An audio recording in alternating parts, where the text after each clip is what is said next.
네, 안녕하세요. 사주 명리학 강사 김태형입니다.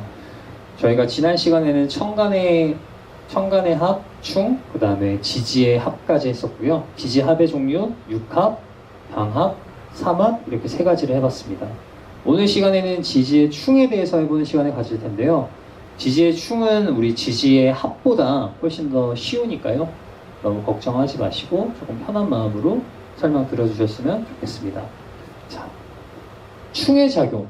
충이라는 거는 우리가 천간의 충 할 때도 말씀드렸지만 변화 변동이에요.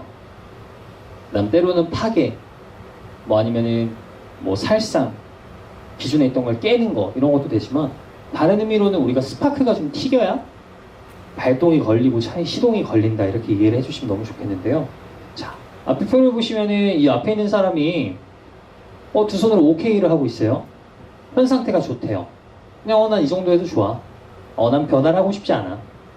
저거를 보통 상태라고 한다면 저 충이 들어온다. 내 사주에 충이 들어왔다. 아니면 내 사주에 충이 있다. 이러면 뭐가 돼요? 변화를 하고 싶다라는 생각이 들어요.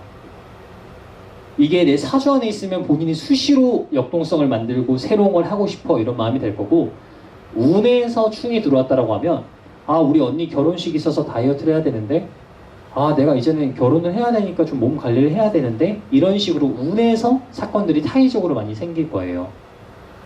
그러면 저는 충이 들어올 때 어떻게 해요? 운동 열심히 하겠죠. 변화를 해야 되니까요. 시동이 걸린 거죠. 운동 정말 할 거야. 관리할 거야. 그럼 결과물이 어때요? 보기 좋아졌죠? 건강해졌죠? 이런 식으로 충의 작용이, 우리가 대부분 충이 들어오면 나쁘다라고 얘기를 하지만 그건 아니에요. 이렇게 대체로 변화 변동을 일으키기도 하고 좀 좋은 작용을 일으키기도 하고, 안 움직이는 사람, 예를 들어서 우리 라디오가 고장이 나 있을 때 한번 툭 치면 제대로 작동되는 거 한 번씩 있으시죠? 그런 작용을 충이라고 이해를 해주시면 돼요. 자, 그럼 이 다음 케이스를 한번 볼까요?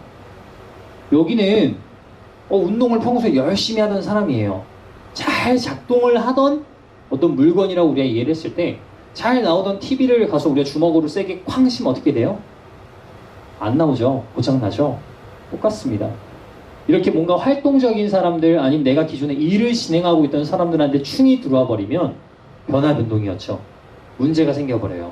자, 이 앞에 사진을 보면 열심히 운동을 하고 있어요. 근데 지금 충이 들어왔다. 근데 지금 어떻게 됐죠? 다쳤어요. 뭔가 변화 변동이 생긴 거죠. 뭔가 변화가 생기고 본인 계획이 뭔가 틀어지는 사건이나 사고가 발생을 한 거예요. 결과 어떻게 됐어요? 움직이지 못합니다. 앞에 케이스는 움직이지 않던 사람한테 충이 들어오면 어떤 변화가 생기고, 움직이던 사람한테 충이 들어오면 못 움직이게 하는 변화가 생긴다. 이처럼 충은 지금 내가 어떤 걸 하고 있느냐, 어떤 성향의 사람이냐, 어떤 일을 하고 있느냐에 따라 여러 가지 변화 변동을 많이 만들어냅니다. 다음 볼까요? 자, 충의 종류를 한번 볼게요. 충은 이 옆에 오른쪽 위에 표처럼 서로 완전 대칭해 있는 것들이 서로 충이 돼요. 그럼 예를 들어 보면 자하고 오는 충이에요. 자, 오, 충. 자는 우리 오행으로 뭐였냐? 수의 기운이었거든요. 수 중에서도 우리가 좀 극도로 이렇게 좀 많이 응축되어 있는 가장 차가운 기운이 많은 수가 자가 되고, 오는 완전 한낮이죠. 한낮. 뜨거운 시간.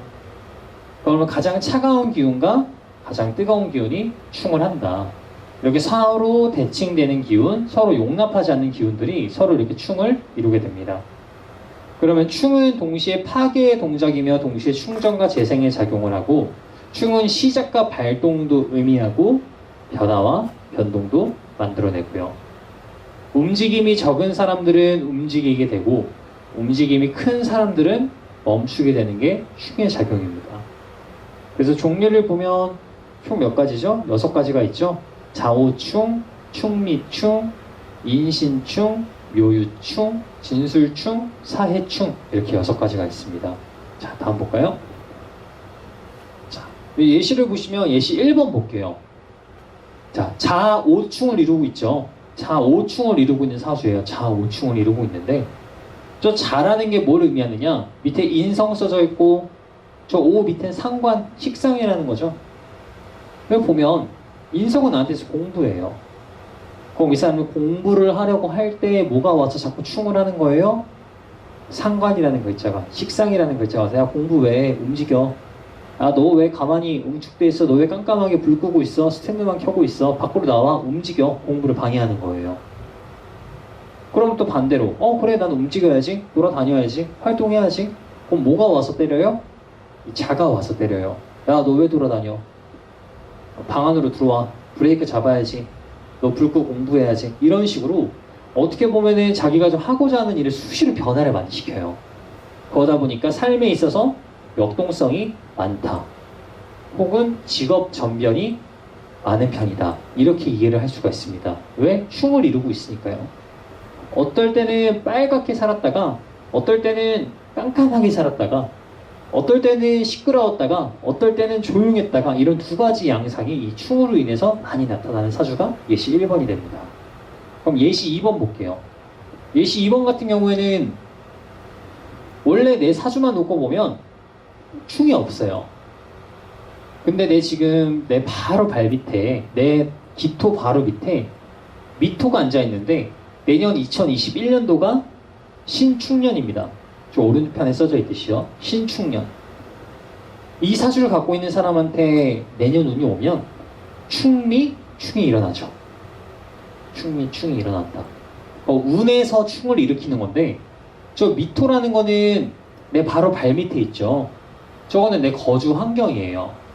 내 거주 환경도 되고, 그 다음에 대체적으로 저거는 내 어떤 배우자 자리도 되고, 내 거주 환경이 되는데, 거기에 저렇게 충이 들어왔으면 이사 변동으로 이해를 하시면 돼요.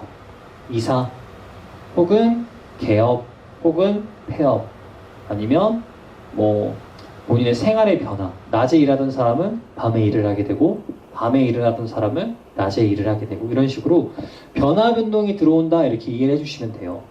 그럼 예시 2번의 사주를 갖고 있는 사람은 내년 2021년에 어떻다? 움직임이 많아진다.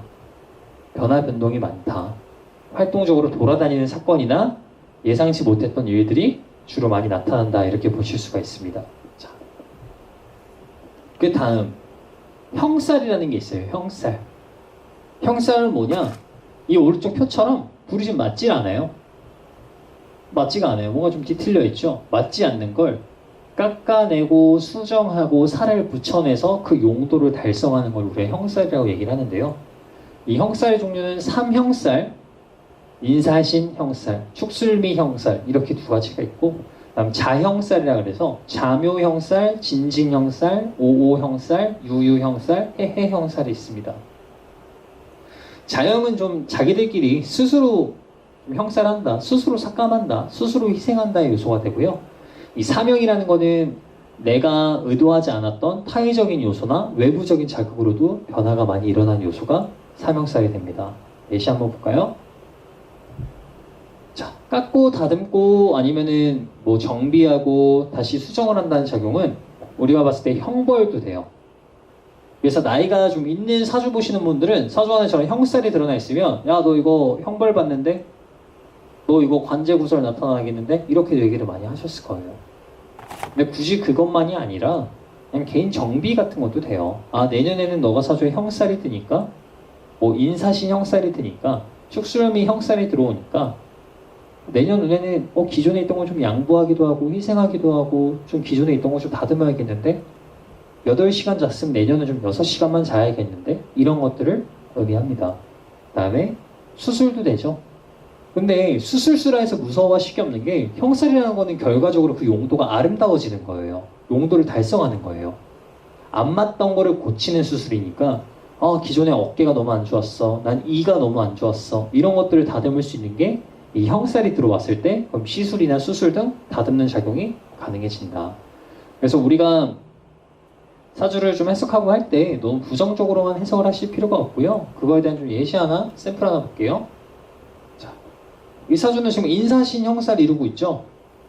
그럼 이 사람이 무조건 형벌받고 관제구설 나타난다?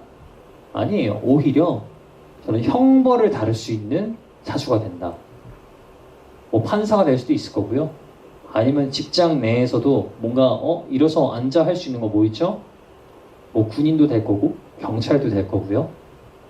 아니면 혹은 아까 말씀드린 어떤 수술, 정비의 요소, 뭔가 다듬는 요소, 그럼 어떤 축산업도 될 수 있을 거고, 아니면 어떤 간호계통도 될 수 있고, 의료계통, 재활계통 다 가능한 사주가 돼요. 그래서 이 형살이라는 게 우리가 운에서 들어오던, 아니면 내 사주 안에 저렇게 있던, 대체적으로 부정적인 작용뿐만 아니라, 아, 뭔가 새로 좀 다듬는 작용이구나. 그러니까 한마디로 충하고 둘이 비슷해요. 근데 충은 변화, 변동, 그러니까 좀 빵 터지는 것들로 인해서 나오는 어떤 작용들이고, 형살은 뭔가 좀 희생하고 삭감하면서 좀 조용하게 일어나는 작용이다, 이렇게 이해를 하시면 될 것 같습니다. 오늘은 지지의 충에 대해서 한번 해봤고요. 그 다음에 형살이라는 것도 저희가 한번 간단하게 한번 배워보는 시간 가졌어요. 그래서 우리가 사주 해석을 할 때 지금까지 배웠던 천간의 합충, 그 다음 지지의 합충, 그 다음에 형살, 그 다음에 저희가 전에 했던 지지간의 속성들, 그 다음 육친들 이런 것들을 많이 조합을 하고 종합적으로 저희가 파악을 해서 사주를 해석할 때 조금 활용하셨으면 좋겠고요. 내년도 운이 오는 거나 이런 것들 좀 간략하게 확인하실 때 조금 이렇게 충의 작용이 있는지, 나한테 합의 작용이 나타나는지, 형의 작용이 나타나는지 이런 것들을 좀 확인하고 미리 대비하시고 내년 좀 새로운 계획 세우셨으면 좋겠습니다. 듣느라 고생하셨습니다.